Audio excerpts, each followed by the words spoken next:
Hey everybody, it's Pete here.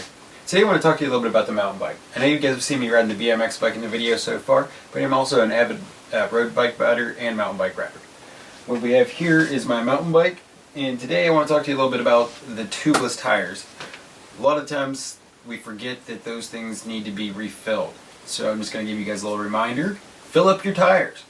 We've got Stand Sealant here. It's my favorite. I like it. It's made in America and it does the job. Don't have to worry about is this brand going to work, because I know it does. They're not paying me to say that, I just choose them. Today I'm going to walk you through the steps of reintroducing sealant into your tires. If you haven't had a flat tire in a while, you haven't done anything to stop yourself from having a flat tire.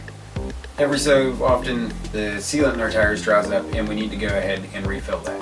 Today I want to go over the steps on refilling the sealant in your tires. It's pretty basic, but it can be a hassle if you do it the wrong way. There's a couple of easy steps you can do to make sure that it goes smoothly and you don't have a headache on your hands and having to waste a bunch of CO2s. Before I get started, I'm going to go ahead and put on some nitrile gloves just to protect my hands and keep myself from getting dirty. Don't like getting messy when I'm working on bikes. I'd rather just take them off and be clean at the end. So the first thing we want to do is go ahead and shift down to the smallest sprocket on the rear. It's going to make it just a little bit easier to get the chain in and out. Since I'm running the SRAM GX derailleur, I do need to go ahead and use the clutch mechanism. This pin here to stop that, hold the chain tension as I remove the quick release.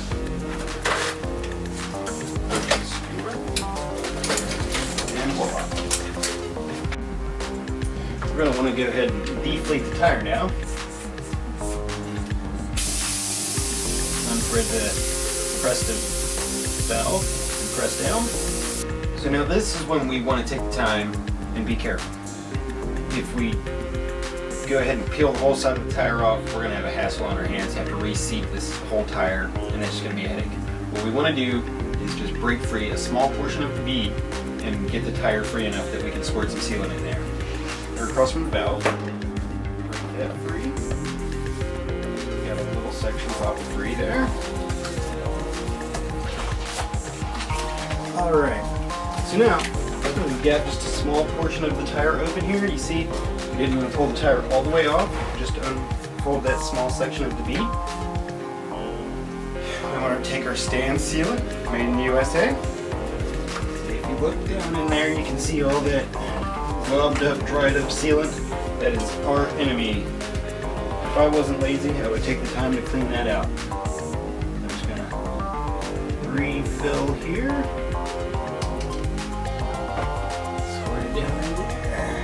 A little bit over the edge. Now, as long as everything else is still sealed on, if you rotate the tire around, you can get the sealant down to the bottom. Just use gravity as your friend. And now you want to take the tire and roll it back on the rim. Now that we've got that done,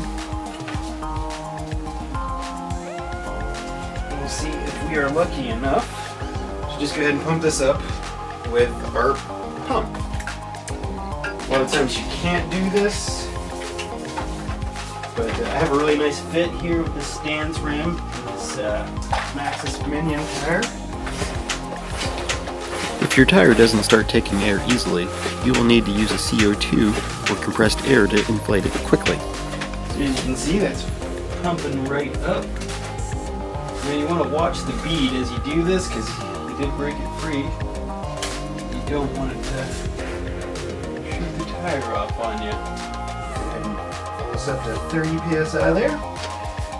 Just to make sure the bead's set good properly. Tighten down the valve.